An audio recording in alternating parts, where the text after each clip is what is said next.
आज की ताजा खबरों के इस अपडेट में बात करेंगे देश भर की तमाम बड़ी और काम की खबरों की। इसके अलावा व्यापार जगत और टेक्नोलॉजी से जुड़ी आज की बड़ी खबरों की। इसके अलावा राशन कार्ड धारकों के लिए अधिक जरूरी और महत्वपूर्ण खबर निकल के सामने बताएंगे आपको आगे इस अपडेट में। इसके अलावा बिजली उपभोक्ताओं को लगा है महंगाई का झटका, सरकार ने फिर बढ़ाया है फ्यूल सरचार्ज। आखिर कौन से राज्य में बढ़ा ये फ्यूल सरचार्ज बताएंगे आपको आगे इस अपडेट में। इसके अलावा आधार को मतदाता सूची के साथ अब करना होगा लिंक, सरकार जल्द जारी करेगी नियम। इस खबर को भी जानेंगे पूरे विस्तार से। इसके अलावा भारत ने गेहूं एक्सपोर्ट पर तुरंत प्रभाव से लगाया है रोक, कीमतों को कंट्रोल करने के लिए सरकार ने लिया है बड़ा फैसला। क्या है ये पूरी बड़ी खबर बताएंगे आपको आगे इस अपडेट में। इसके अलावा कुछ एजुकेशन और जॉब रिलेटेड महत्वपूर्ण बड़ी खबरें बताएंगे आपको एक एक करके इस अपडेट में। साथ ही आज की तमाम बड़ी और काम की पूरी 20 खबरों की बात करेंगे आगे इस अपडेट में। बात करते हैं आज की पहली बड़ी खबर की, तो आधार को मतदाता सूची के साथ करना होगा लिंक, सरकार जल्द जारी करेगी नया नियम। सरकार जल्द आधार के साथ मतदाता सूची को लिंक कराने को लेकर नियम जारी कर सकती है। दरअसल मुख्य चुनाव आयुक्त सुशील चंद्रा ने शनिवार को कहा कि आधार डिटेल को साझा करना वोटरों के लिए स्वैच्छिक है, लेकिन जो लोग ऐसा नहीं कर रहे उन्हें इसके लिए कारण जो है वो बताने होंगे।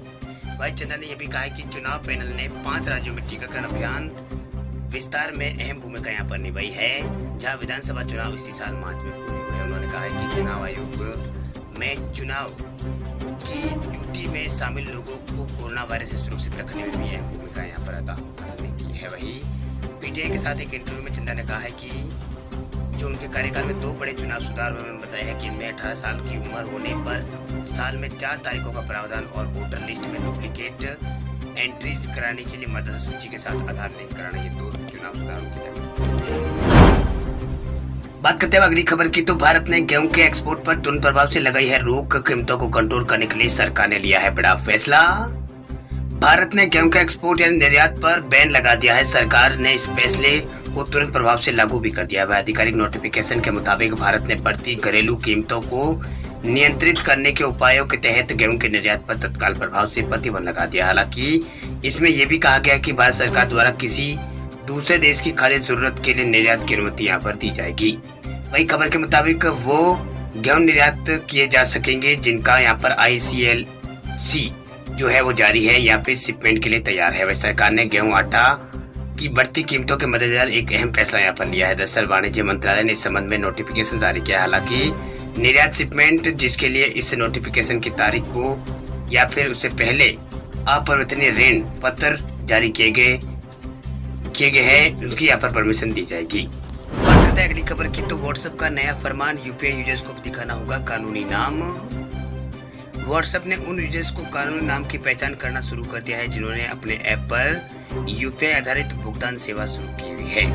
वहीं कई मामलों में देखने में आया है कि ऑनलाइन पेमेंट सिस्टम का इस्तेमाल करने वाले कुछ यूजर्स जो प्रोफाइल में उनके कुछ नाम और होते हैं और बैंक खाते में उनका नाम अलग होता है। व्हाट्सएप इन नामों की खोजबीन करके उन लोगों को भी दिखाएगा जो व्हाट्सएप के माध्यम से भुगतान प्राप्त करते हैं। वहीं मेटा के स्वामित्व वाले इंस्टेंट मैसेजिंग ऐप ने कहा है कि नया कदम national payment corporation of India यानी NPCI द्वारा निर्धारित यूपीआई दिशा निर्देशों का परिणाम है, जिसका उद्देश्य धोखाधड़ी को रोकना है। दरअसल नए अपडेट के बारे में यूजर्स को सूचित करने के लिए व्हाट्सएप ने अपने ऐप में एक नोटिफिकेशन देना शुरू कर दिया है, जिसमें कानूनी नाम की आवश्यकता का वितरण देने वाले अक्सर पूछे जाने वाले प्रश्नों का लिंक यहाँ पर होता है। इसका सबसे बड़ा फायदा यह होगा कि जब कोई यूजर्स व्हाट्सएप के माध्यम से कोई भुगतान करेगा तो उससे यूपीआई यूजर्स को वह पेमेंट कर रहा है उसका कानूनी नाम वह देख पाएगा। बात करते हैं अगली खबर की, तो राशन कार्ड धारकों के लिए बड़ी खबर, सरकार ने राशन लेने के लिए बनाया है नया नियम। अगर आप भी राशन कार्ड धारक है और सरकारी राशन का लाभ उठाते हैं तो ये खबर आपके लिए बहुत ही जरूरी खबर। दरअसल सरकार ने राशन लाभार्थियों के हित को ध्यान में रखते हुए जरूर नियम यहाँ पर बनाया है। दरअसल राशन जो डीलर है वो लोगों को कई बार तोल में यहाँ पर गड़बड़ी कर कम राशन यहाँ पर देते हैं, इसलिए सरकार ने अब राशन की दुकानों पर इलेक्ट्रॉनिक पॉइंट ऑफ सेल जो है वो अनिवार्य यहाँ पर कर दिया है। दरअसल जो राष्ट्रीय खाद्य सुरक्षा कानून है, नेशनल फूड सिक्योरिटी लॉ ने राशन लाभार्थियों को सही मात्रा में राशन मिले, इसके लिए केंद्र सरकार ने राशन की दुकानों पर इलेक्ट्रिक पॉइंट ऑफ सेल यानी EPOS उपकरणों को इलेक्ट्रिक तराजू के साथ जोड़ने का अनिवार्य यहाँ पर कर दिया है। मतलब इसको जोड़ने के लिए अनिवार्य कर दिया है। सरकार ने लाभार्थियों के लिए खाद्यान्न तोलते समय राशन की दुकानों में पारदर्शिता बढ़ाने और घटतोली को रोकने के लिए कदम यहाँ पर उठाया। दरअसल सरकार के अनुसार लक्षित सार्वजनिक वितरण प्रणाली यानी टीडीडीएस के संचालन की पारदर्शिता में सुधार के माध्यम से ही यहाँ पर अधिनियम की धारा 12 के तहत खाद्यान्न टोल में सुधार प्रक्रिया को आगे और बढ़ाने का एक प्रयास है। चलिए बात करते हैं अगली खबर की। तो गुजरात के लोगों के लिए बड़ी खबर देखिए। गुजरात के लोगों को लगा है महंगाई का झटका, सरकार ने फिर बढ़ाया है फ्यूल सरचार्ज।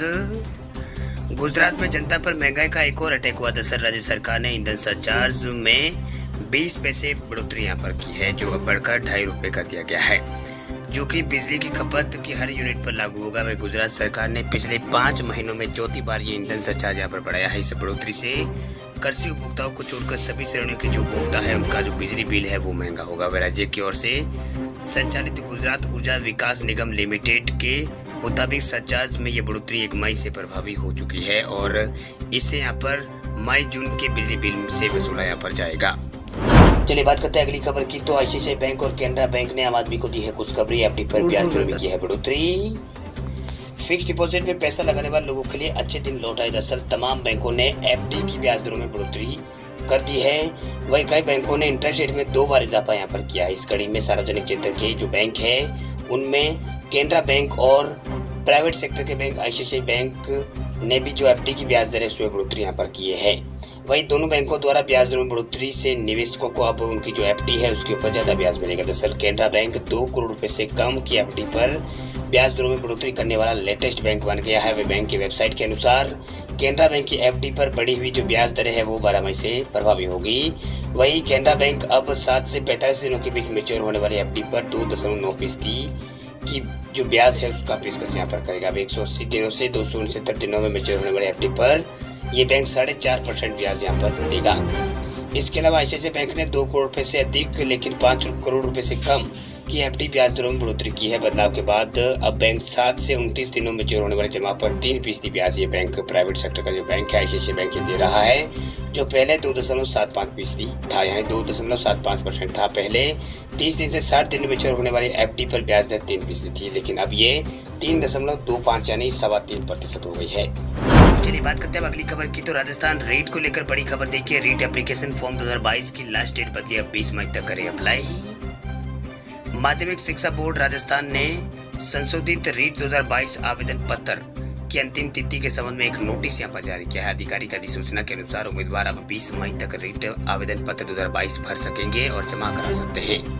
मतलब उनको 20 मई तक का समय दिया गया। वे 16 मई तक चालान के माध्यम से रीट 2022 आवेदन शुल्क भुगतान भी यहाँ पर कर सकते हैं। वही जो राजस्थान माध्यमिक शिक्षा बोर्ड है उसने यहाँ पर 23 से 25 मई तक रीट 2022 फॉर्म के क्लियरिफिकेशन सुविधा को आधिकारिक वेबसाइट रीट BSR यहाँ पर 2022.in पर एक्टिव भी यहाँ पर इसके लिए करेगा। वही रीट 2022 आवेदन पत्र सफलतापूर्वक जमा कराने वाले उम्मीदवार को 14 जुलाई शाम 4 बजे एडमिट कार्ड उनके लिए जारी हो जाएंगे। वही रीट 2022 परीक्षा 23 और 24 जुलाई 2022 को आयोजित होने वाली है।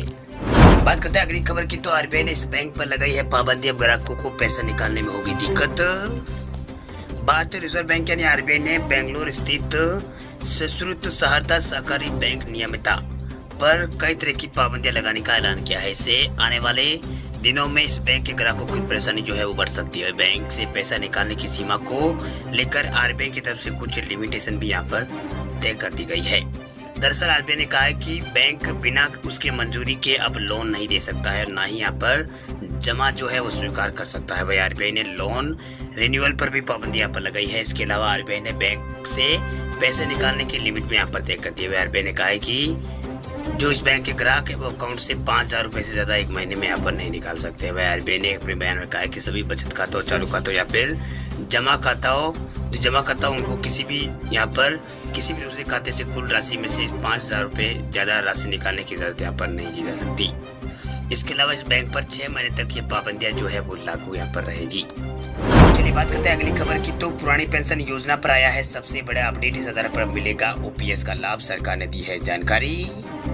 सरकारी कर्मचारियों के लिए एक जरूरी खबर। दरअसल सरकार ने ओल्ड पेंशन स्कीम को लेकर बड़ा फैसला किया। दरअसल बैठक में 1 जनवरी 2004 और उसके बाद नियुक्त हुए सभी सरकारी कर्मचारियों के लिए पुरानी पेंशन योजना लागू करने की बजट घोषणा के क्रियान्वयन के लिए नियमों में आवश्यक संशोधन की मंजूरी यहाँ पर अब मिल गई है। दरअसल सरकार की तरफ से लिए गए इस फैसले के बाद सभी कर्मचारी अपनी जो सेवानिवृत्ति है, सेवानिवृत्ति में पेंशन के लाभों के पात्र होंगे। इसके साथ ही कर्मचारियों को राजस्थान सरकार स्वास्थ्य योजना के तहत कैशलेस चिकित्सा सुविधा भी यहाँ पर उपलब्ध कराएगी, यानी इनको ये सुविधा है वो मिलेगी। आपको बता दें कि राजस्थान के मुख्यमंत्री अशोक गहलोत की अध्यक्षता में राज्य मंत्रिमंडल और मंत्रिपरिषद की बैठक में अहम फैसले यहाँ पर लिए गए। बैठक में समान पात्रता परीक्षा के आयोजन और सीधी भर्तियों में साक्षात्कार के प्रावधान को हटाने और कुछ पदों पर साक्षात्कार अधिकतम 10% निर्धारित करना जैसे कई बड़े फैसले यहाँ पर हुए हैं।